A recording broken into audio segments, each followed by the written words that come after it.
Twister or Rubik's Cube. I feel like you should start the show with the Tetris theme song.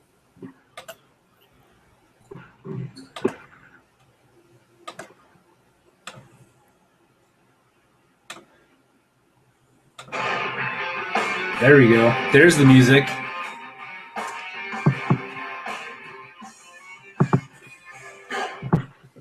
Welcome everybody to BigGunner81 Live, presented by Applied Arsenal Finishes and Gunworks. There's the music. And someone's got it playing in the background. It's me. As always. Missed all of our good sponsors. We're going to go back and tell you guys. BAT Arms LLC, or BATArms.com. Eggleston Munitions. The range at 355, of course. That's your one training corp. So welcome, everybody. Go ahead and stop that and go back to the Rubik's Cube Google theme here. Playing around with the weird, distracting background. So tonight we've got, let's see what we got in the house. We got Tony Salas. Tony. Hey, guys. Local shooter here. Of course, Eric from Grunt Style. Come on, Eric. Boots. And of course, got his coworker Matt from Grunt Style also, who pretty much won the award tonight for the best background. And then we got Pete from the Range of 35. Let's go on, Pete. And Ryan Wiggins and Nate is in the house. So you updated your Silver Third. I see it to the sexiest 3 gunners alive. Yeah. Nice. Welcome, guys. And Nate, you actually are from Too Triggers, I take it. Yeah, I was there. Awesome. Very cool. So a couple things. I know we'll just cover a couple different topics here tonight. To open it up, one thing I want to mention first is we have a giveaway going on for a PMAG pouch, PMAG carrier, AR-15 mag carrier from Aries Tactical. It's going on the Facebook. Go to the BigGunner81 Facebook page. It's right at the top of the page. If you guys check out, all you got to pretty much do is comment and share it and that kind of sort of thing, and you can get entered to win one of these mag pouches. Nice little Kydex mag pouch with a Blade Tech attachment to it as well.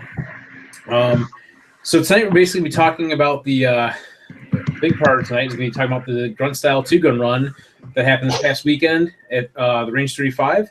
That was to benefit the 100 Club of Chicago, which some of you may have seen the video we put out. Me and Pete talked about it when we were at the event and everything. But we're going to do a little recap. So, Pete, you want to tell us a little bit about how everything went this weekend? Yeah, and just a recap. So we did, and nice to have Matt and Eric here. We got a great partnership with our friends at Grunt Style. Awesome company, veteran-owned. More than 50% of the workforce is vets. The rest are just patriots and hard workers. They're local. Awesome company.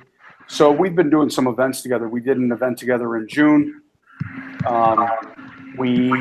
Eric and the crew and I talked about it. We thought we got to make this better. How are we going to make it better?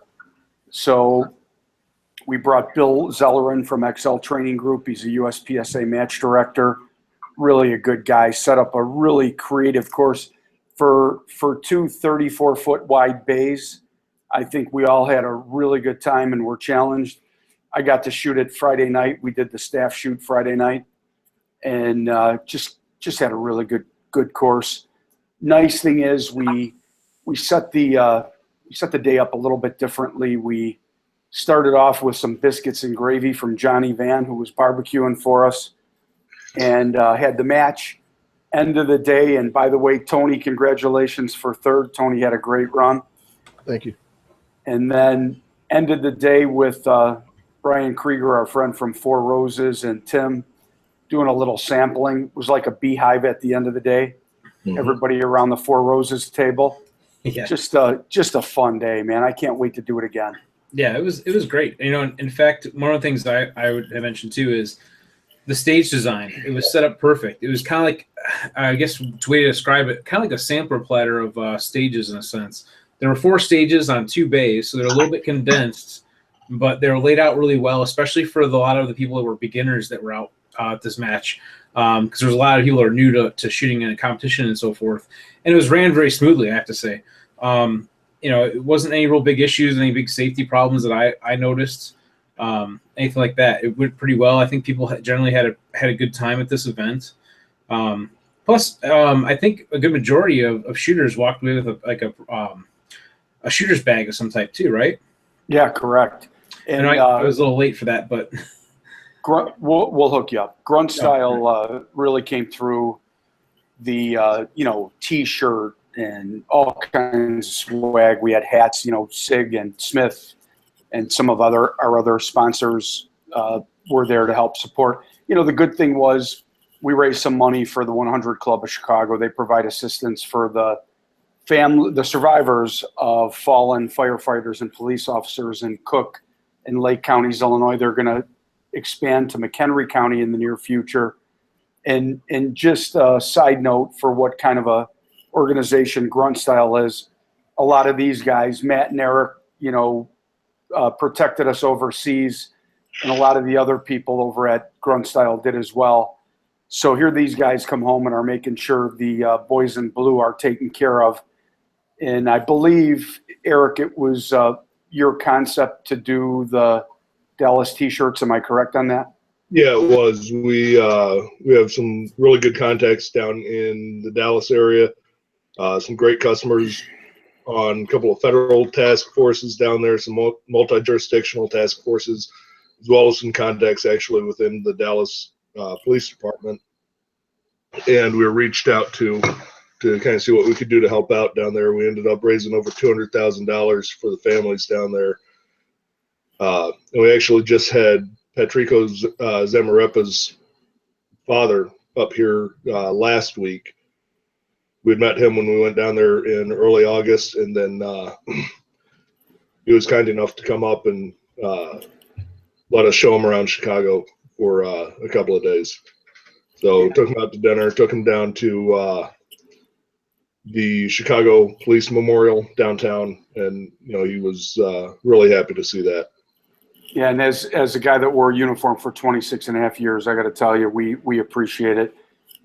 You guys all coming back and looking out for us over here too. So thank you.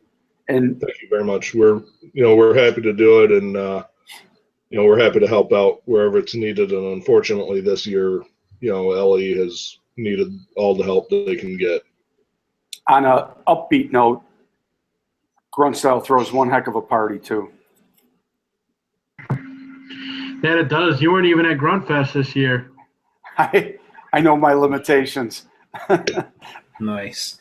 So I just pulled up this video too to kind of show a little bit to people who might be watching it, just give a little sample of the one stage that they had set up at the match for the rifle stage, which was kind of interesting too. One of the things, again, for beginners, that there wasn't any transitioning between firearms. It was basically, one bay was for pistol and one was for rifle. So I thought that was kind of a cool thing too. Not to switch gears too much on us, but yeah, good use of space. Yeah, absolutely. I'll turn this down a little bit, but this is just my run from the rifle portion of this, doing the V drill. This is just Brian and Nate, little modified V drill right here. Yeah, it was a lot of fun. I had a little hiccup though. I lost my count when I was going back and forth, and I went for I think the third one on the left twice. So how many targets is that? I think there's nine. Nine targets. Yeah, there was 9. And one of the reasons that it was modified, we didn't come back to 1 every time. So we'd go 1, second row, both sides, then third row, then fourth row, then fifth row. Yeah, 2 shots per alternating, starting in the center once and then alternating left and right all the way down, or right and left, however you want to do it. And that was fun. It was a lot of fun to go through that. So it was like I said, it was kind of nice mini little stages and everything to go with it. And I hope that you guys start doing more matches, not necessarily weekly, but maybe a monthly match of some type. We are going to do a monthly match, and that's one of the things that wanted to talk about with Eric and Matt tonight, because Eric is kind of spearheading the T-shirt side. We've already talked to Grunt Style. They're going to kind of co-host. It's not going to be quite as big as what we had. We're probably going to do it in one bay. But with October coming up for Breast Cancer Awareness Month, our good friend, Rick Cizak, came up with an idea to do a breast cancer awareness shoot. So we just ordered a bunch of pink range. I'm wearing the new navy blue. Yep. Ryan, for my friends in the Navy, right here. Our new navy blue Range at 355 shirt. Hell yeah, man. Color in the rainbow. What's that? Best color in the rainbow. Navy blue. Yeah, so next is pink, light pink with a darker pink. It'll have the Charging Battle flag, our logo, and then on the left sleeve we'll have a breast cancer ribbon. So we're going to donate the proceeds. We haven't picked out the charity yet, but it'll be a breast cancer charity that doesn't hate guns. So got a few people in our live chat too talking. Chappie and Adam. So give a shout out to those guys who are checking us out on YouTube as well. So Chappie says it's been a while. Yeah, we were off for a couple weeks. Kind of came back last week and everything, but it's pretty cool. Speaking of which, with the live chat, not to grind the gears and change the subject, which I do a lot. One of our viewers actually came out and shot with us. He was going to be on tonight to talk about his experience as someone who's brand new to this, hadn't shot a match before, period, and came out and did it successfully, and he had a blast. His name's Joe, and he's on actually on the live chat that's going on. When I refer to that, it's over on the YouTube side of things, and I don't know if I can actually screen share that. Maybe I can, but let's see. I think we can share it that way so you guys can kind of see that there is. Of course, that goes all crazy. You can see that's our live chat that's external. So you guys watching like 2 seconds later from us talking right now, you'll see this. So hello, everybody out there. But you can go on YouTube, and when you're following this live, you can chat with us. We try to follow that as best we can so we can make it interactive with everybody who's watching. But yeah, it was cool to have one of our viewers actually come out and shoot this match with us. And he was, like I said, he was going to come on tonight and talk about the experience, but unfortunately couldn't make it. He might stop in next week and chat with us. But anyway, just figured I'd throw that out there. And I don't know if I mentioned this already or not, but we are looking for some suggestions to maybe rename the show too. Me and Ryan were talking about this earlier. Of course, Ryan, what's your idea for naming the show? Rick and Ryan Show, bro. Rick and Ryan Show. Of course, then we exclude everybody else. But yeah, I mean, I thought it's cool, whatever. But speaking of our other people that have been on the show with us, Joe Nixon just sent me a message a few minutes ago. You guys might know Joe. He's been on here a few times talking about USPSA type shooting and all that kind of stuff. He's more of a pistol competition shooter. He just had his baby, so his wife had his baby. Congratulations, Joe. Yeah, congratulations, Joe. So that's pretty cool. That's why he's like, yeah, I couldn't be on tonight with you guys because we had this going on. So it's cool. Congratulations. So what else would we talk about as far as the event? I think we covered it pretty good. We want to talk a little bit more about anything else we had going on? Well, I just thought I did an awesome photo bomb while you were interviewing Bobby Snyder from Tactical Edge Arms. That's a good point. Yes, that was pretty funny. I included that actually in the video when me and you were, I think it was, me and you were talking and we were mentioning about some of the vendors that were out there, like Tactical Edge Arms, which I think you'll be seeing them in the 50 states of AR-15 also. We're going to be using, I think, the receiver set for the Tennessee build for the project. Yeah, and what an incredible rifle. That was the, retail of about $1,900 a rifle. It was right now a limited edition Warfighter. Hey, Matt, you want to jump in and talk about that for a second?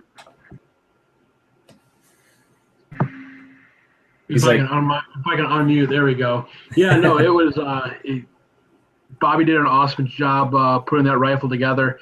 I actually shot with a Warfighter, and I was every time I'm out with that rifle, it blows me away. It's one of the best ones I've ever shot. So it helped me. It helped me throughout the course, that's for sure. The mistakes were mine and mine alone. It had nothing to do with the rifle. I couldn't blame it on equipment malfunction, that's for sure. Which, by the way, Pete, you said it was the retail price of it. Now, technically, that rifle's, in my opinion, priceless because it's a one-off. They are. I think I remember right. They might be making some more Grunt style logo on it. Possibly, I heard rumor about that. But the point is that this one's going to be the only one that was done with the yellow logo, from my understanding. Yeah, in Glen Hall, that won the match. It was kind of cool because he was leaving. Him and his buddy that came, they were leaving, and I said, "Hey, man, Brian Krieger from Four Roses is going to be here doing a sampling. You guys got to come back." And it was right around the time, Tony, you were right there. It was right around the time we were announcing everything. Glenn showed back up. Yeah. And, he was a genuinely happy guy. He had a great run, some great strings. He was in Monday to pick up his rifle. He was digging it. We posted some photos of that. But he was really thrilled about the rifle. I think he might be running that in some of his next matches, too. And, hey, his son, I believe his son won the USPSA Wisconsin Championship as in the 12-year-old category, or whatever the class or category was for that division. So hasn't been shooting that long, but I guess like father, like son. That's very cool. Yeah. So you're saying, I saw this in the internal chat, Matt, you're talking about Grunt style being around since 2009 and local since 2012. It's got some time. Yeah. That's awesome. Yeah. The owner, Dan, started it actually out of his basement in 2009 when he was still on the drill field down at Fort Benning. And he moved back into 2012. That's when he kind of started making operations a full-time deal. Started out up in the Schaumburg area about a year and a half ago now, almost 2 years now. We've been out of Carroll Stream, located out of Carroll Stream, and it's been great since day one. Yeah.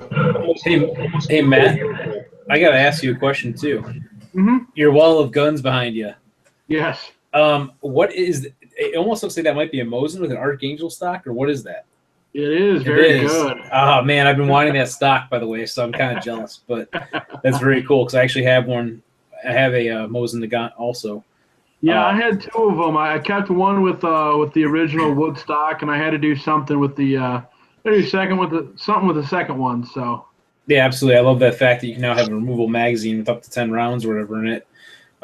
Just by design, they have obviously when they're in the original configuration, they're 5-round internal box mags, and now you can have removable 5-rounders and 10-rounders for it, which is pretty cool. Nice little way to modernize an old rifle. It's fun to play around with. That's cool. Yeah, I just figured I'd point that out because I'm like, oh, is that what I think it is back there? No, you definitely have an awesome backdrop. That's really cool. I'm very jealous right now. Thank you. So, Ryan, what do you guys have going on in your neck of the woods, you and Nate? We've had a lot going on lately, man. We just had another 3-gun match this past weekend out at 3-Gun Nation Arizona Club Series, which was Nate's second 3-gun match. He shot our classifier match last month. Was his first real 3-gun match. So he's hitting it pretty hard, man. He's hooked. Oh yeah, I'm definitely addicted to it. I mean, I need my walker to speed me up a little bit, but other than that, I mean, I've been going just for a clean run every time. Not doing so well, but I mean, hey, I'm having a blast. I'm having a good time. Cool. We got some drone footage this past weekend, but yeah, we had a good match. And then there's a lot going on out here in Arizona in the next couple months. And we got Shockwave coming up too. I know. I'm like really wish I could make it out there for it. I don't think I'll be able to, but I want to. Jesse's coming down from Idaho. Oh, really? I know he's out there in the live chat too. I saw him chatting away. There he is. We'll say hi to Jesse Watson, who's out there. So if we get, what's up, Jesse? If we get the chance to, Nate's got a trigger to talk about that Timmy's about to come out with for the Ruger Precision Rifle. Oh, sweet. You want to talk? You want to talk about it now? Yeah, we can talk about it now. Go for it. So we're releasing this towards the end of next month. It's going to be an 8-ounce first stage to a pound. For your first stage, it's going to be a 2-stage trigger. So you're going to have 8 ounces to 1 pound on your first stage, 8 ounces to 2 pounds on your second stage. Anywhere up to 3 pound trigger, down to 1 pound total full weight. So hey, it's Nate, variable from 1 to 3. Sorry, Rick. No, that's okay. Go ahead, Pete. Nate, I was going to say, what's retail on it? Retail's going for $219.95. $219? $219, yeah. Check. That's not horrible for a precision, or competition or performance type trigger at all. I mean, as a lot of us know, when you look around at some of these trigger prices, it can blow your mind. You think, wow, that's pretty expensive, but there's a lot of machining and a lot of engineering that goes into this stuff too. Yeah, definitely. A lot of research and development. Sorry, is that just a drop-in trigger, or is that like it's a complete drop-in. Yep, complete drop-in. Just plug and play. Okay. And again, which platform was that for again? That's for the Ruger Precision. Ruger Precision rifle. All calibers. Yeah, it's been a hot rifle for us, man. I was eyeing that up the other day at the shop there, Pete. Actually, it's one that's on my list. I was kind of thinking about, I do a lot with AR-15s, obviously, but I would like to get a couple more long range options, so to speak. And kind of looking at Remington 700 and that Ruger Precision rifle is just really awesome, because I think to get a Remington 700 in my generalized opinion, just from a little bit that I know, and it's not a lot that I know, obviously, to get one to to be built kind of how I would want it, I think I'd spend more money than I would probably buying the Ruger Precision rifle off the bat. Exactly. Yeah. And we can't keep the 308 and the 6.5 Creedmoor in stock. Yeah, that's the 308 is what I was looking at too. Yeah, 243 has been soft a little bit for us, but 308's probably number one, and 6.5's up there. Now, here's a question. Maybe Ryan knows this. I don't know. Maybe I don't know if you can answer this or not. Just a generalized question about the Ruger Precision rifle. Can you change the barrels out on those like you can like on Remington 700s, if I understand right? Not real familiar, so I may be asking a question that doesn't make sense, but I know it's not that it doesn't make sense. I haven't had the chance to work on a Ruger Precision rifle. Okay. But most bolt-action rifles, I mean, the barrel is removable to an extent. You can always re-barrel something. I'll have to look at the Ruger Precision rifle platform again, but I'm sure someone will make a barrel for it. But from what I hear, those things are tack drivers right out of the box, man. There's guys doing videos on YouTube, open steel at 1,200 yards. We've got guys coming in that are long-range shooters that got some pretty heavy-duty, expensive equipment, and they come in and buy them to test out some of their optics and some of the atmospheric conditions. A lot of them are testing loads that they're making and using the 6.5 Creedmoor not the 6.5 Creedmoor, using the Ruger Precision because it's such a reasonable cost for a good rifle. That's pretty cool. And speaking of cost, what's the general retail on like 308 model of the Ruger Precision rifle? Rick, I know it's on the spot because it's somewhere around 1,100 or 1,200, I think. Okay, somewhere in that ballpark. I know I'm not going to hold you to it because obviously there's a million different guns out there and pricing. It's but I was kind of curious, rough idea, because I couldn't remember what they were running roughly. Yeah, I'm lucky to remember how to spell gun. So. Yeah, I looked it up. There are companies out there making aftermarket barrels for the Ruger Precision rifle already. I kind of had that feeling. I don't know if it was Criterion Barrels. I saw something with them. I don't remember, but you mentioned that. What's that? From what it looks like, is it's really similar to an AR barrel, except it's just threaded. It's almost got like a threaded barrel extension. Oh, cool. Yeah, it looks like it just threads in. No, I mentioned that 6.5 Creedmoor. I know, for example, my friends over at Viking Armament, they're working on building one that they're going to be setting a record with. I forget what the distance is that he was talking about, but he's saying that it's probably going to be on a TV series as well when they're done with it. And I'm kind of thinking about maybe building a 6.5 Creedmoor myself, just out of an AR platform, as part of the project, the 50 States of AR-15 project, because it's something different. Building everything in a 223/556 type, barrel setup can get a little boring. So we're going to kind of switch up a few calibers, I think, in this project as well. And since they're building one for that record they're trying to set, I'm thinking that might be the one to do it with, just because it'd be kind of a cool. I don't know the exact word to explain it, but just kind of a cool, not memorial, just whatever, just a cool way to kind of do it, because it's basically something that they're doing with one of their rifles. So I'll tell you what, man, I want to build a Precision 270. Yeah. Yeah. And out of what platform rifle though? I would probably do it on a 700 action. You know, I gotta say too, someone who's making a very sweet, I don't know what's the right word for when you're doing with bolt actions. It's not really like a receiver, right? Yeah, I mean, you got a receiver, you got a barrel. I mean, do you call it the receiver? Or do you call it the action? Because I've heard that term action is what I've heard. Action.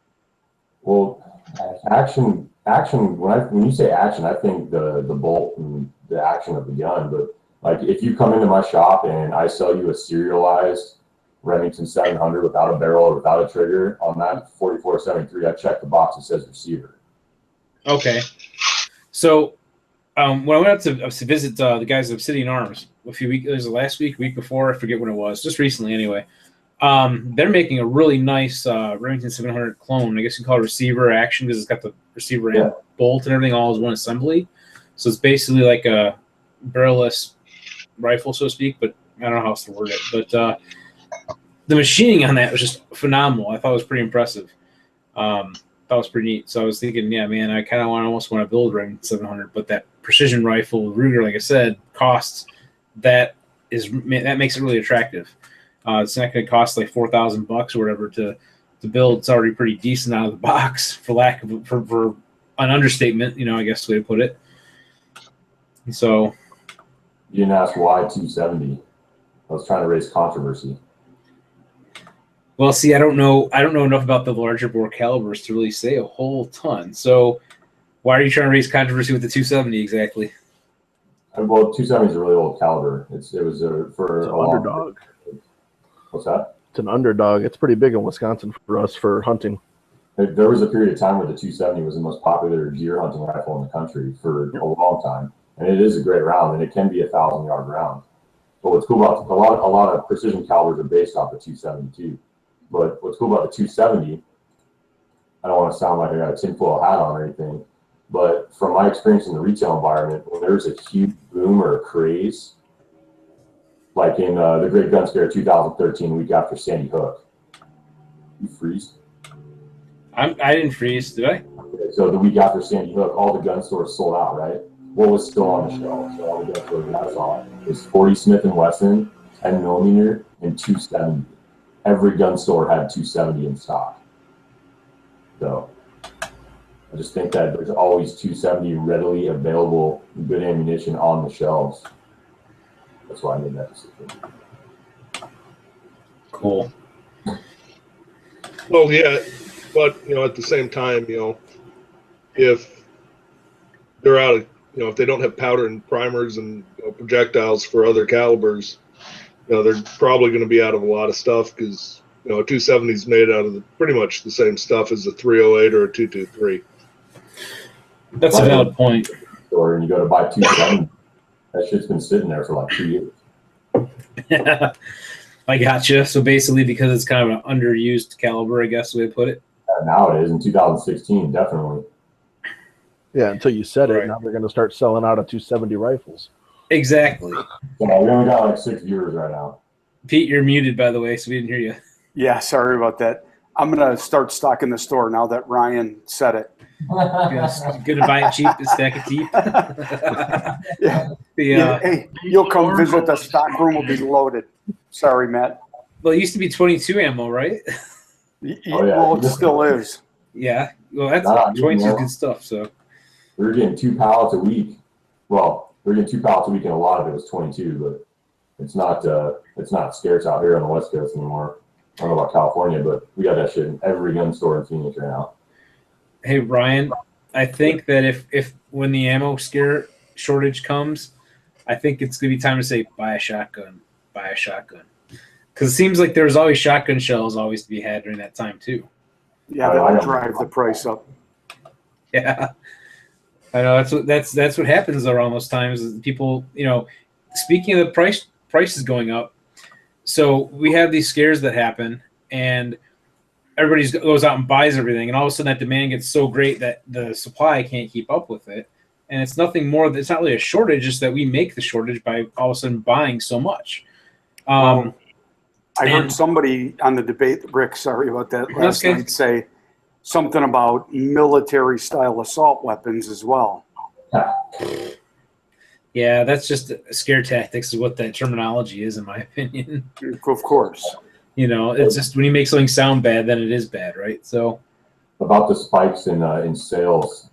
So in like the first week of post Sandy Hook, retail industry sold 20 years worth of ammunition. it's all in my basement. Yeah, right. No, I'm kidding.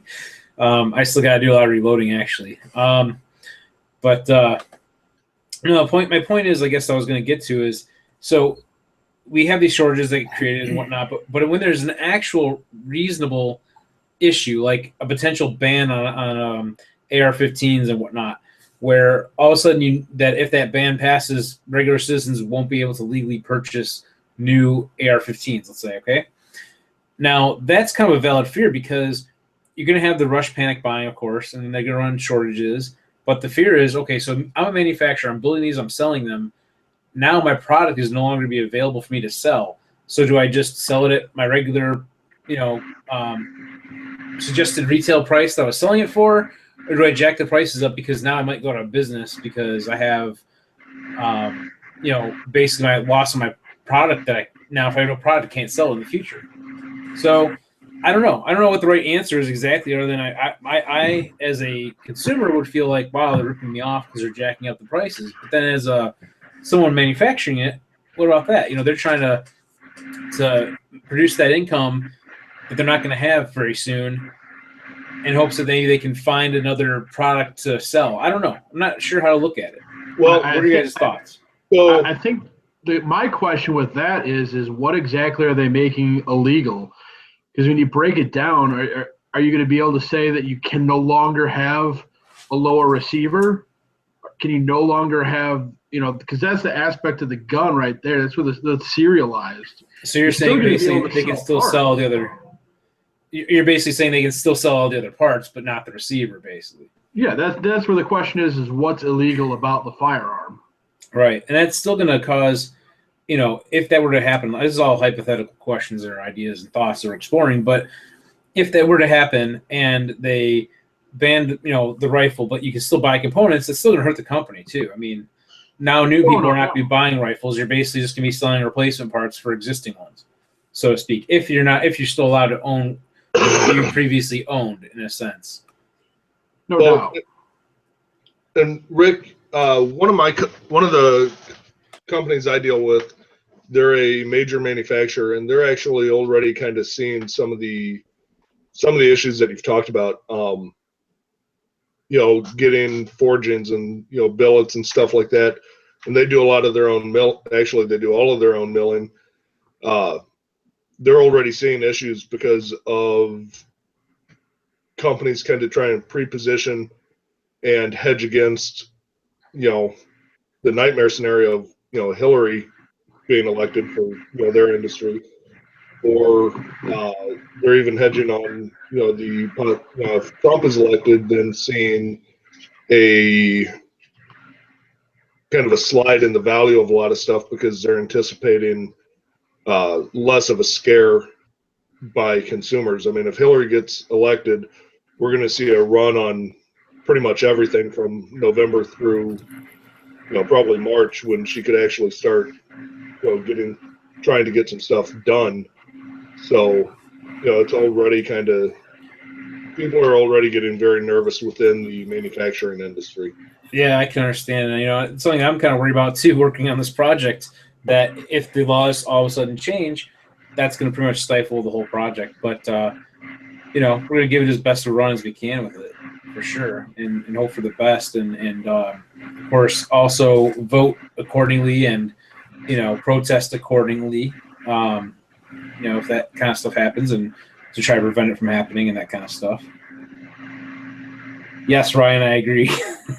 Well, hey, and for us as a retailer, we're clear that we don't raise prices unless our manufacturers pass on the price increase to us. And there's times where there's a little bit of an increase. We eat it just to, if it's 10 or 15 bucks, we don't react to the market as quickly. Maybe I'm a crappy businessman. I don't know. But No, I think we you're doing it try right. to be fair and have people coming in. I know right now, and I know, Ryan, you posted a link for uppers and lowers, I think, just now. But, you know, we are hearing, we're seeing a lot more interest in stripped uppers and stripped lowers right now. Oh, yeah, man. Well, I mean, you know, we have all the analytics and stuff and the statistics at Gearfire. You know, we run 1,350 retail websites and deal with 8 major distributors in the country. So we need to track all this stuff. I can tell you that the past couple of weeks, the increase in AR-15 sales, I mean, the past about month and a half, has been substantially high. Like 5 times more than last year. Right on. And by the way, Ryan, you don't need 50 rifles during that time period necessarily. Just need 2, one for each hand, you know? All we got to do is get to Matt's house. Yeah, there you go. Right. You got us covered for everybody on the show today. Nice. I can break it up too. Which, by the way, what's the one that you're missing sights on the bottom there? With the, it looks like, is that a Luth AR stock or is that a Magpul stock? It looks like a Luth AR stock, right? That's a Magpul one. That's It's a Magpul. That's the Tactical Edge Warfighter AR-10. It's a Nice. 308. So where's your optic or your sights? I just haven't, I haven't even gotten a chance to take it out and see what it's got to offer. I shot it at the first event we did at range 355, but after that I haven't. That thing still got the original packing grease in it. Nice. You know, he doesn't need sights, man. He's got a beard. That's right. Yeah, he's kind of giving you a run for the money there, man, with the beard. He's got a much better one than mine.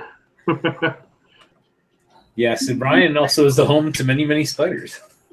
Oh, dude, speaking of bugs, we were setting up the other night out on the range for the 3-gun match, and I was talking to my buddy, and I felt something hit me in the face, and I was like, oh, shit, and I swapped it, and we started doing something, and I felt something crawling, like, underneath my chin, like, way up in the forest.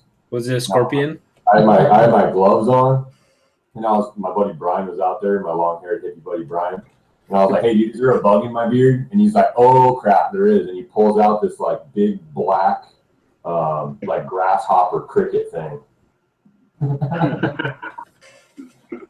That's pretty cool.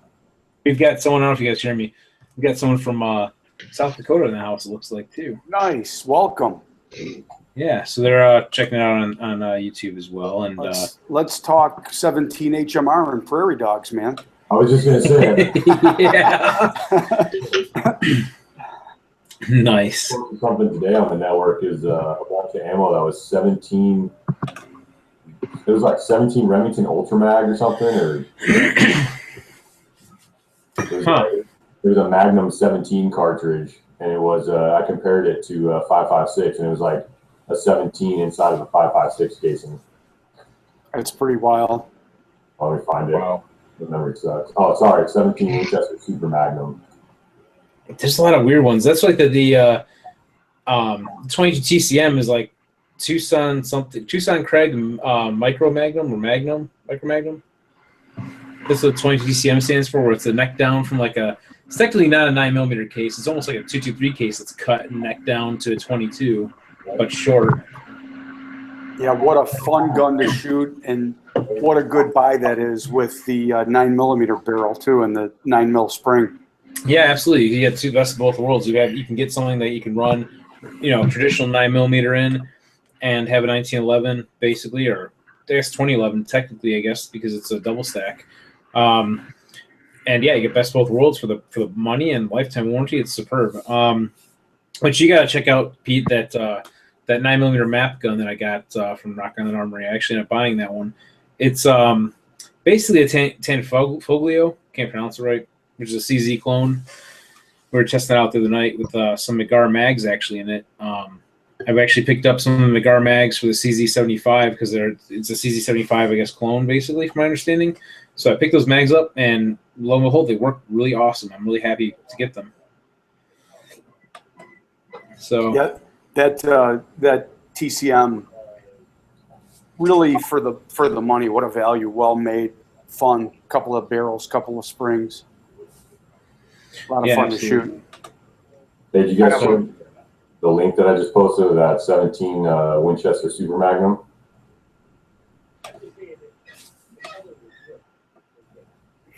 Sorry, I was listening to something because I heard something in the background. You got ghosts, bro? Oh, sorry. The window's open, so his neighbor's talking. I was like, what the hell is that? Is it coming off my computer? That would have been sweet if we had like a live B&E BigGunner81. It was that psychedelic screen he had before. It's like a bug light. Yeah, that's right. It's like the Google background. This one.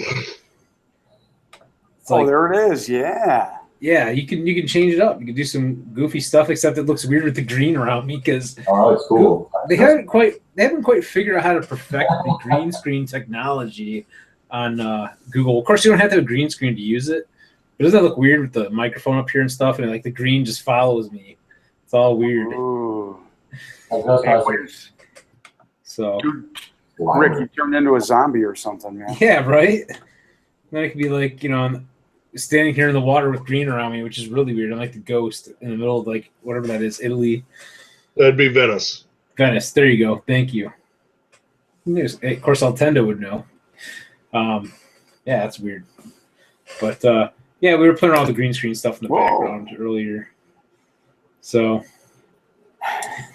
Google's got a couple of different options for the background. It actually says around the. Of course, you guys watching can't see this, and I'm kind of going off the top of the guns. But on Google on our Hangouts here, it's got a little thing called effects, and you can go through and they got sound effects and all kinds of goofy stuff. But it says backgrounds, and it has in parentheses experimental. So they haven't quite perfected this yet, obviously.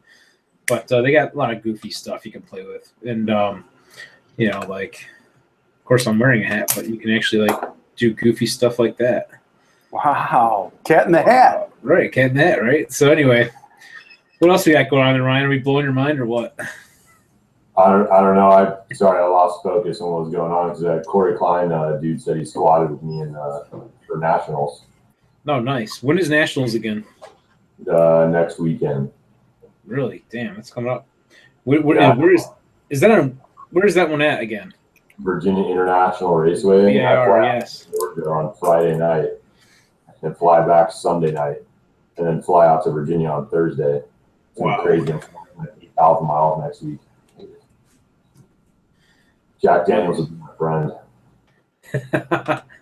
Going to that Iraqi vet 8888 range day industry only shoot. Wait, you're going to that? I am. Oh man, that's awesome. In fact, your guy from Reaper Solutions was asking me if I was going. I was on the list to go, but I just can't make it happen right now. Unfortunately, I would love to attend that. To hang out with all those people and everything, especially like our friend. God, I can't. His first name escapes me, but the guy from Tactical Walls that ends up doing the what is it, Rob Boss impersonation of like of Bob Ross. I'm going out there with Reaper Solutions, and my other sponsor, 1776 United, is also they sponsored the event and they have for a few years. Very cool. So you're gonna have the 1776. I can't speak. 1776 United Skycam out there, right? Hell yeah, dude! When we do the nighttime tracer shoot, I think the first night I'll be out there with the drone, getting some sweet footage. And what I forget, it's coming up. Was it next weekend? Yeah, it's this weekend. This weekend coming up. Yeah, a couple days from now. That's right. Yeah. Oh man. Yeah, I would have loved to have gone to that. It'd been so awesome. But I was supposed to run the USPSA match this weekend, dude. Because the USPSA match director's out of town, but then my sponsor text messaged me and was like, "Hey, I want you to go to Georgia." I was like, "Cool, let's go." That's awesome. That's really awesome. So TJ's running the USPSA match this weekend. Let's see what your cell service is like. Maybe we'll do a live stream or something from it if you want. Yeah, that'd be kind of cool. I can actually live stream from my drone if I have good enough service. Oh man, that would be really awesome. Yeah, it'd be pretty cool to live stream from the drone during the nighttime machine gun shoot. Hey Ryan, the flyby with the drone when you were driving, I think toward the entrance of your club, that was pretty cool, man. sweet. It's a fun toy. Yeah. Definitely is. Well, yeah. I hit 60 miles an hour the other day. You did what? I hit 60 miles an hour. Nice. In a 3-gun match. It was like a 25-mile-an-hour wind. I was kind of scared to put it in the air, but going one direction, I was doing 60, and going the other direction, I was doing 17. That's Speaking of which, Pete, you haven't had yours out lately, have you? no, and I said I was going to have it out this past weekend, and I got too wrapped up in the fun. Oh, I got you. Yeah, that would be kind of cool to get a nice aerial view of the of all the people out there and the tents and stuff. Yeah. Next time, we got to do that. I drive into the range now, and I'm all bummed out because the tent's gone, and all my friends are gone, and no more Four Roses. Oh no, there's Brian's a very generous guy. We're still hooked up. Yeah, nice. Yeah, I've got a very cool cask on one of our safes right now, so it's really cool. That is cool. Ryan and Pete, Rick and I are both members out at the Aurora Sportsman's Club, and every time I see anybody out with drones or anything, I can't help but thinking of the zombie shoot 2 years ago. A guy was saying his drone wasn't working right. He decides to put it up in the air. It takes off, gets about 25 feet of elevation, and just takes off out of control across the cornfield out of sight. Yeah, I know that story. I was there. It was last year, I think it was. And you know who that was? I don't know his name, but he was not really very happy. He was pretty upset. Yeah. Well, that actually happened to Barry from BAT Arms. Yeah. Okay. He was trying to help us get some footage for the club because we were putting together a video, a promotional video with David, the club president, and so he brought his drone out, and he had a little issue with it like the day before or whatever, but obviously he was able to get it back. I don't think he was expecting it to fly away, and he's up flying. And he came in all upset with his remote, and I'm like, "Where's your drone?" And he's like, "It just went. It's gone."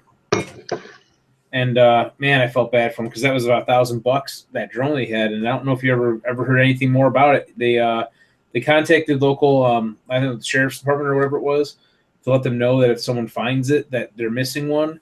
And one of the guys that works for him went down the road to try to find it. Drove about 5 miles, he said, and stopped and saw someone outside. And he said, "Hey, have you guys seen any drones flying around?" And the guy's like, "Yeah, it was about 30 feet in the air, headed west."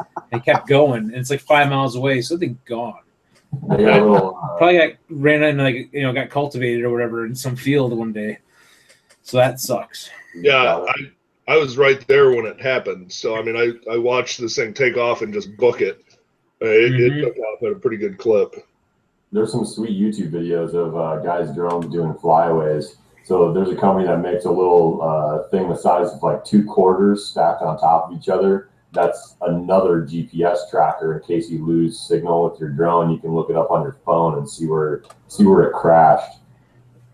Nice, good to know. Yeah, like I was thinking if I ever had one, I'd definitely put some type of identification on it or something, so if someone does find it, and you hope that they do the right thing and like try to contact you. Of course, maybe you don't want them to if it crashes through their window or something, but it is what it is. Of course, yeah. But I was thinking about that too. But yeah, the GPS tracking would also be very important too, to try to be able to find it. If it did crash somewhere and someone wanted to figure out who owned it, by law, you're supposed to have a number on the side of it. You're supposed to have a drone registration. It's $5 for 3 years through the FAA, and you're supposed to put that on your drone. And they can look up that number and see who you are, what your cell phone number is, and they can figure out whose drone it is if they want to. Wow. Interesting. Didn't know that. I know we're seeing more and more drones being used to film competitive shooting and stuff. And it's awesome that we have that technology now. I mean, imagine how, even though some of these things are $1,000 and up and whatnot, but it's there and you can, it's something you can obtain if you wanted it. A long time ago, we didn't have that option. Yeah, it's cool. They're affordable, and they're using them from everything from land surveying to real estate. I don't know if you guys saw last year, downhill ski race where a big commercial one crashed and just missed a skier. Oh wow, man, that would suck.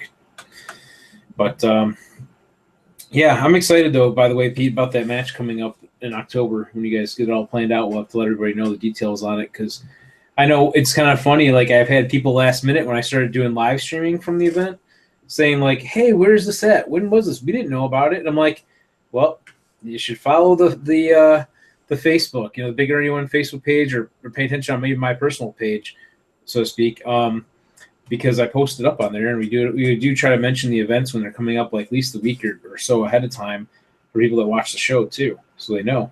Yeah, and we just signed with AM560 for till the end of 2017. Cool. And so we'll even be advertising some of it. It was kind of cool today. Guy was driving around, didn't know we existed, heard our commercial, stopped in and bought a AR.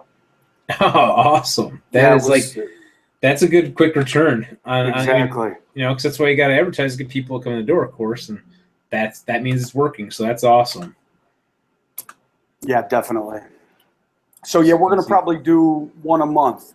Hey, Ryan, we got to get you guys up next year for one of the bigger Grunt style range 355 shoots that we do. I'm down. I kind of just want to come out and hang out, man. We don't need to have a match. I want to check out the range. I'll wear a blue shirt. The after party was really good. Yeah. Yeah. Hi, Eric. Yeah, I think I left there around 9 p.m. And, oh, wow.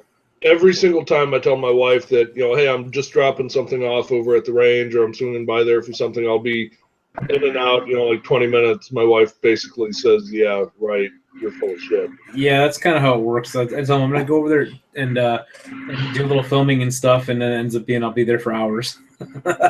I'm not complaining, though. No, the problem is I get over there, and then Pete says, "Hey, you want a drink?" and pulls out 4 roses or something good, and like, okay, yeah, sure, why not? And then 3 hours later. Hey man, everybody says life's too short to be miserable, but life's too long to be miserable. That's a good way to put it, for sure. We're gonna see new AR-15 hype for that guy. What does that mean? I don't know. That's what I thought. Oh, maybe he's talking about the guy that came in and bought one. Who knows? I don't know, because I don't know the story, but I remember the time when I bought my first one, and it was in 2012, I think, when they were close to that ban, and everyone was buying them up, and I was in the hype, but I really wanted one before that, so I made sure I bought one at that time, and overpaid for it, of course, because it was during the whole potential ban and everything, so there was a lot of hype going on. Yeah, and you're not alone for overpaying either. Oh yeah, I mean, luckily, put it this way, at least it was only maybe 2 rifles that I overpaid for in the grand scheme of my collection. But otherwise, I'm happy with them, and I don't regret buying it. Yeah, it cost me more money to do it that way, buying it during the whole potential ban thing. But I'm really glad I did. And one of the things that came from it was getting out and shooting, practical rifle at Aurora Sportsman's Club, meeting a lot of great people. And then that kind of rolled into 3-gun and everything else that we do today. And it helped even grow what I'm doing with the YouTube channel as well, because I post a lot of match footage and things and test out different products and all that kind of stuff. But so that was kind of that was actually the first firearm that I actually purchased for myself. I had a shotgun that was given to me when I was a lot younger, but this was the first firearm that was actually something I bought, that I picked out, that I really wanted. It's always been on my list for a long time to get. How much you paid for it? I don't even want to say, man, because I know it was double what I should have. Dude, I know a couple guys that maxed out multiple credit cards buying AR-15s. What were they spending on those? $3,000 or something? A lot. No, I think $1,500 at a time, $1,800. Yeah. Yeah. See, I bought my Colt, and I'll tell you, yeah, I think I paid around. I think it was $1,299 plus all the tax and crap on it. It was probably close to $1,400. 6940 with a rail. The 6920. Standard 6920. Yeah, and it was. That's not super bad. No, they're not that. They're not that much less right now. Well, yeah, I understand the Colt, because the Colt, that's a whole another debate and argument from the time about the pricing of the Colt versus what you're getting and that kind of stuff. There's some people that say, well, it's a Colt, it's the best you get. And there's some people that say, well, no, you can get one that's pretty comparable from such manufacturer and pay like half the price or whatever, blah, blah, blah. Yeah, I don't agree with the Colt thing at all. You what? I don't agree with the whole Colt, like it's not a rifle, it's not a Colt mentality. Yeah, Ryan, it's like my generation, you know, that was the rifle. That's what we were all using. So when I was in the military, my M16 was actually, I had two of them. One was made by Tyco and one was made by General Motors Corporation. Wait, Tyco as in like the toys? Exactly. Damn. M16A1 lower receiver with an FN upper. But yeah, I forgot. Oh, I know people that were spending $400 and $500 on stripped receivers. oh yeah. That's something I overspent on. I'll share this too, is that I bought an ATI Omni, the original Omni polymer receiver, and I paid almost $100 shipped for it. That's not bad. It's plastic. Well, it's plastic, yes, but I mean, and it was the original style, and you can get them now, I think, well, they don't make that style anymore. They stopped, but back then, before they switched over to the new design, and they were still being made in New York and all that, I think they were still around $40 or something like that. So I basically paid double the price, roughly. And then let me talk some trash real quick without talking trash. I got a Colt in one time that I sold to a buddy, a 6940, for like $1,700 at the shop I was working at. And he went to go shoot it, and he called me right away. He's like, "Hey man, I can't chamber around." I was like, "What do you mean you can't chamber around?" He's like, "I put the magazine in, it's loaded, and I drop the action, and the bullet just gets rammed into the receiver, and the bullet gets pushed into the casing." So I'm like, "What the hell? Let me see this thing. Bring it back." So he goes back to the shop, open up the receiver. There's no feed ramps. Oh, they didn't cut them. Or in the receiver. There was absolutely zero feed ramp. Ryan, were the top of the casings getting creased when the bolt traveled over them? No, the bolt was grabbing them and shoving them into the bottom of the upper receiver and the barrel extension where there was no feed ramps. There should be 2 feed ramps right there that guide the bullet up into the chamber. You know, if you open up an AR, it looks like there's 2 saggy boobs right there. Yeah, that's the way to explain it. That's where the tip of your bullet rides in, but it was flat. So my question is, how the hell did that get through? I thought they're supposed to test fire these things, you know, before they leave the factory. No kidding, right? And so we send the rifle back to Colt, and like 3 weeks in, I'm like, "Hey, where's the gun?" And they're like, "Oh, our turnaround time is 6 months right now." I'm like, "This is it." Wow. And they're like, "Well, it's 6 months." So I was like, "Crap." So I talked to the owner. I'm like, "Dude, this guy's my friend." He's like, "Yeah, let's just give him another gun." And sure enough, 7 months later, we gave him a new gun, same one, 6940. Did another 4473, and sure enough, 7 months later, that Colt came back with a new barrel or a new upper receiver on it. Wow, that's interesting. I mean, all I can say is my Colt, I'm happy with it. I think it's built really well. The one I have, haven't had any issues with it. Runs great. It's basically the way I looked when I first got it. I started looking at adding things to it, like changing out the grip to the Magpul MOE grip, plus grip, because I do like that grip a lot. It's just one of a few that I like. But that I tried the MOE stock on it. I tried the handguard, basically the Magpul furniture. All that stuff, I just took it back off because that particular rifle, I put it on other rifles, actually. I put it on another one. But I liked it being all stock. The only thing I have different on it right now is I have a special custom engraved ejection, the dust cover. You know, that's it. Everything else is all the original stock stuff, and I'm just going to leave it that way because I like it. It's just, to me, it's kind of like I don't want to say cookie cutter, but like the silhouette of an AR-15. It is what it is, you know, like even with the carry handle and everything. It's just a traditional, like as close as you can get to an M4 without having an actual M4, I guess.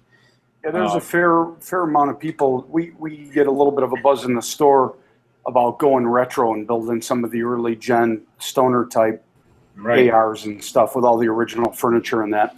I like that. In fact, when I first started getting into this stuff, Sportsman's Guide was selling like the kits for like the M16A1 kits, where it basically didn't come with a barrel and it didn't come with a receiver. But they even pictured the auto sear, which is kind of like, really? They're gonna give you the auto sear, right? But I always thought that'd be kind of cool to get a receiver that was as closely matched as possible to that rifle, get a barrel, and kind of make the worn look, or make the receiver have the worn look to it, so that kind of matched everything. So you have like a really as close to a Vietnam era M16 as you could. I always thought that was kind of a cool look, and in fact, I didn't go that route, but I did end up building a basically kind of like a I guess for lack of a better term, kind of like a clone of M16A2 with the 20-inch barrel, the heavy barrel, and the rifle length, handguard and all that kind of stuff, and the carry handle and everything, and the A2 style regular fixed stock, and I like it. It's just kind of a cool look and everything. So, dude, I got a trick for making stuff look battle worn. If you ever want to do that with like Cerakote or make the gun look all jacked up.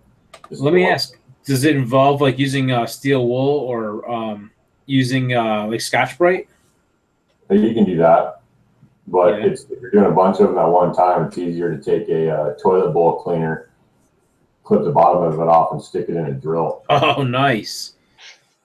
Do you use any chemical with it or anything, or just basically straight up with like? Well, if you're doing Cerakote, you do like the bottom layer, bake it for like 45 minutes, put another layer on, bake it for like 10 minutes. And then while it's still warm and stuff, that top layer is soft, and just hit it with the toilet bowl cleaner on the drill. You can use Scotch-Brite. You use that too to get like the nice little edges and stuff and make it look all battle worn or Bubba Fett, whatever the trend is. I know we're going to wrap up soon, but one thing I was going to ask you too, since you're talking about coatings real quick, your rifle is anodized, correct? Which one? The blue one? The blue one. Yeah. What other rifle do you got? I don't know. I got a couple things laying around. Couple things. Okay, got it. Yeah, so your blueberry rifle, as you mentioned before, that one's anodized, right? So, yeah. Okay, cool. See, I love that anodized look on it too, and I think it's really cool. I'd love to do that with more of my stuff, but I am still very happy with the F1 rifle, how it came out from Applied Arsenal Finishes and Gunworks. How he did a nice blue NRA blue Cerakote with the red stripes to it. That was perfect. I love that rifle. There you go. I'm just going to probably leave it the way it is. I don't know. Maybe I'll change the muzzle brake on it one day. I'm not sure yet, but otherwise keeping it kind of simple. Just checking to see real quick. Yeah, man, I'm building a new rifle. Yeah, what is it going to be? It's my new sponsor's parts of Strike Industries and stuff. I'm running a longer barrel with a 17-inch handguard. So okay, it's going to be the Strike Industries gray line and the blue line all mixed in. Should be pretty cool looking. I got the 17-inch handguard right here. I think it's pretty badass. 17 inches of freedom. You're not even looking, Rick. You're on your phone. Sorry, I was getting a message in. So that is the. I'm sorry. Say again.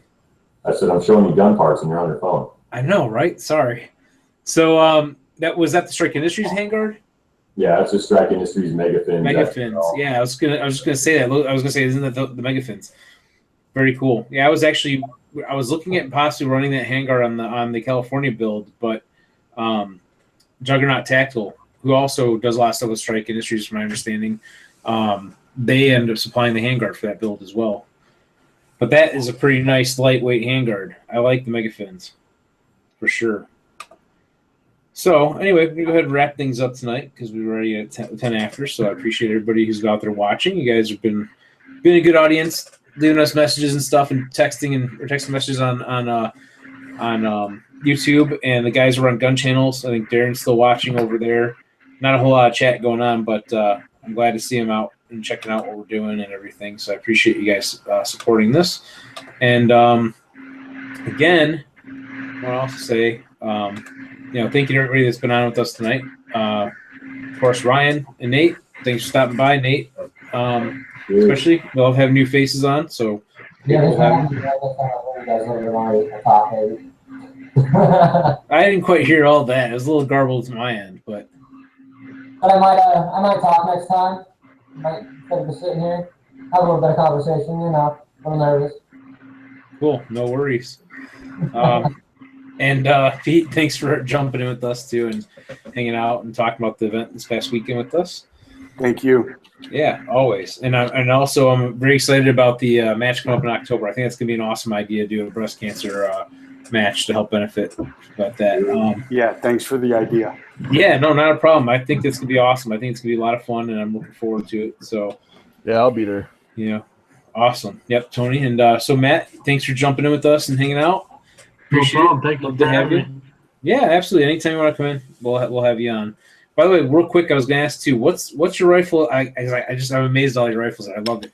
What's the one at the top that's black and tan with the big scope on it? That is a custom built 30. Well, I shouldn't say custom built, but it's a 308 with the MDT TAC 21 chassis on it. I thought it was a TAC 21. Yeah. I actually the first Remington 700 that I shot, which is the only Remington 700 that I shot, owned by our club president. Actually, I used it for the long range rifle class. Was a Remington 700 with the MTD TAC 21 chassis. In fact, I actually met with the owner of MDT at the NRA show and did a little video with him too. So it's kind of cool. Yeah, I met up with them as well. Nice. So yeah, thanks again. Trigger out there too. Cool. Thanks again too for being on, and Eric, always thanks for jumping in too and hanging out with us. And Tony, thanks for hanging out, and good job on the coming in third place too. That was cool. Thank you. So anyway, thank you everybody for watching again, and as always, till next week, go out and have some fun shooting.